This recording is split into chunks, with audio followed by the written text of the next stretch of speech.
Welcome back to Free to Pursue, or if this is your first time, welcome. Thanks for joining me. I am Hélène Massicotte, and I am here to bring you today another book review. This book review is of one of my favorite, actually probably my favorite book on wealth accumulation, and that is The Millionaire Next Door by Thomas J. Stanley and William D. Danko. I gave the book 4.5 stars because it is based on 20 years of research of what makes America's millionaires millionaires. So who is this book for? Well, really, it's for anyone who wants to understand wealth accumulation and then who's willing to take the necessary steps to get there. So how's the readability for this book? Well, Thomas J. Stanley's style is a pretty casual one, despite the fact that he's basically distilling 20 years worth of research. And he uses stories and anecdotes to keep the content on the lighter side and to keep the content memorable. I think The Millionaire Next Door is the absolute best out of all of the series of Thomas J. Stanley's books. Hands down, if you're going to choose one, this is the book that I would suggest. Now, there is one thing that I didn't like about the book particularly. The title of the book is The Millionaire Next Door. But, in fact, what Thomas J. Stanley and his co-author focused on were millionaire families.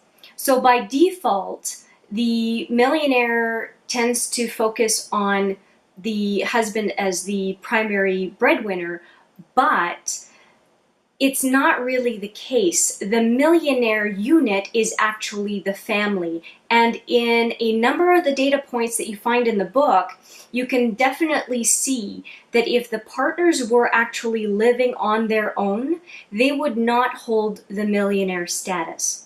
So the millionaire status is really seen from a household perspective, and it's not really reflected in the title. The findings in the book revolve around 3 main points. The first one is that in order to accumulate wealth, you have to live below your means. This is pretty straightforward, but it is definitely emphasized in the book with a lot of evidence on how people are doing that. The second one is that the successful wealth accumulators are those who have partners with similar values. And the third one is that there is a focus on wealth accumulation, not only spending less than you make, but also on creating wealth. Let's explore each of these in succession. Living below your means. And we hear this advice all the time. In fact, we hear it ad nauseum. So what does that mean and how do you do it? Well, the first one is to not spend, or at least to spend wisely, in the biggest purchases that households tend to make. So the first one is to buy a sensible car that is going to last a long time and to keep it for a long time. A typical millionaire's car is a 4-door Toyota sedan. The second one is not to buy too big of a house. So the mortgage for the house should be very much manageable, and so that there's no concern about being able to pay off the mortgage, or even better, to pay it off early. Speaking of mortgage, let's take a look at a quote from Thomas J. Stanley about the size of mortgage that is manageable. Quote, page 68, "If you're not yet wealthy, but want to be someday, never purchase a home that requires a mortgage that is more than twice your household's total annual realized income." And the third point is, for consumables, millionaires tend to focus on buying good value brands as opposed to luxury brands. For those who still wear watches, The typical watch for a millionaire is a Timex watch.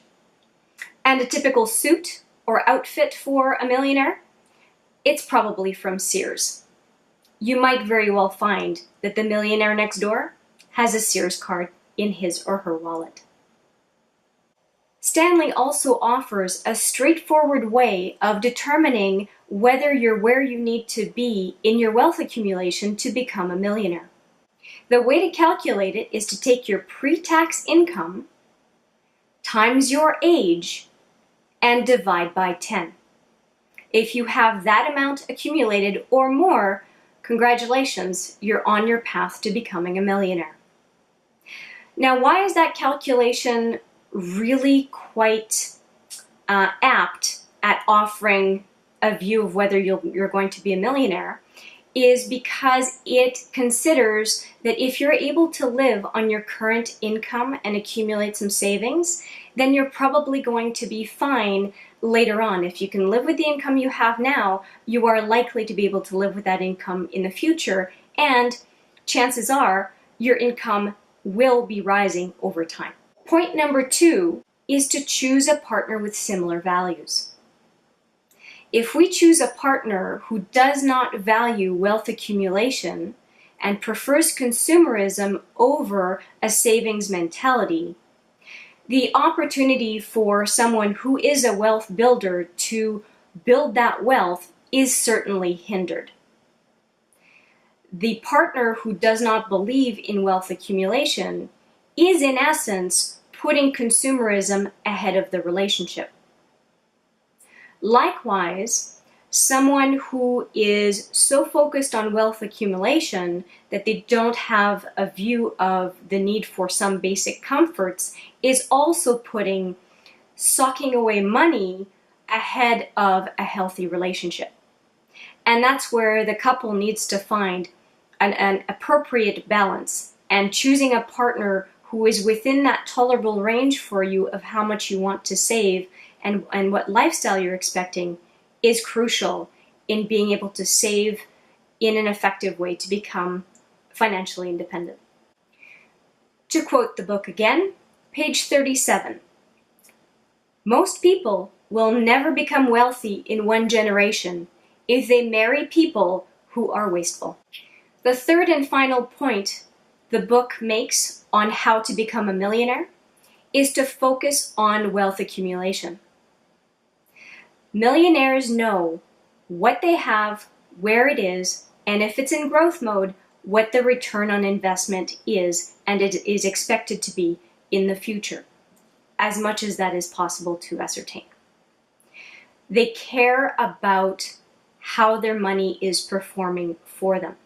They spend time monthly understanding what is producing returns for them, whether it is in their business, in their investments, or other sources of wealth accumulation. Millionaires know how much they have, how much they make, and most importantly, they know how much they spend. It's also about mindset. Many of us focus on whether we have enough.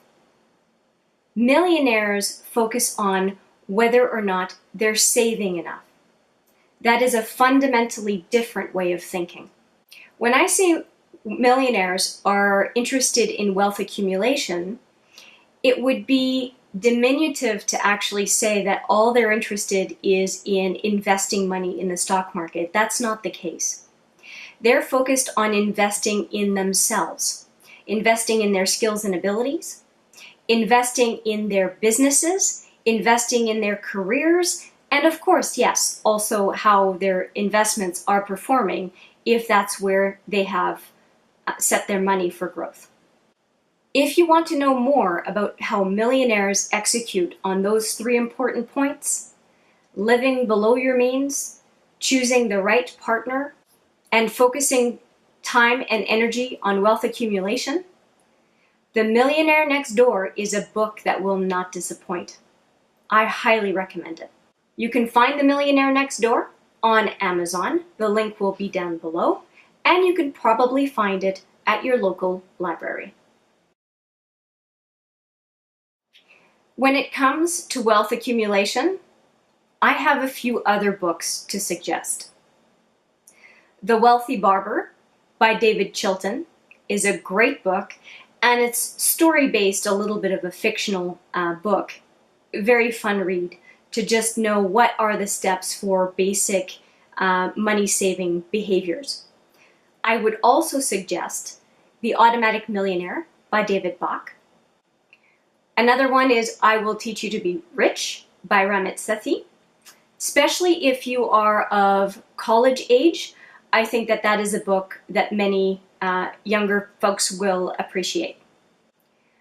Another story-based book, like The Wealthy Barber, is Findependence Day by Jonathan Chevreau. And finally, when it comes to wealth mindset, I would suggest the book Enough by John C. Bogle, who is also the author of the Little Book of Common Sense Investing. Thank you for your time today. I hope you found this review helpful. If you have any comments, please leave them down below, both about this specific book or also other recommendations you might have for the audience on the same or similar topics to what we discussed today. If you like this video, please consider giving it a thumbs up. And if you like the content on Free to Pursue, please subscribe. I thank you for your time today, and I hope to see you in the next video. Take care.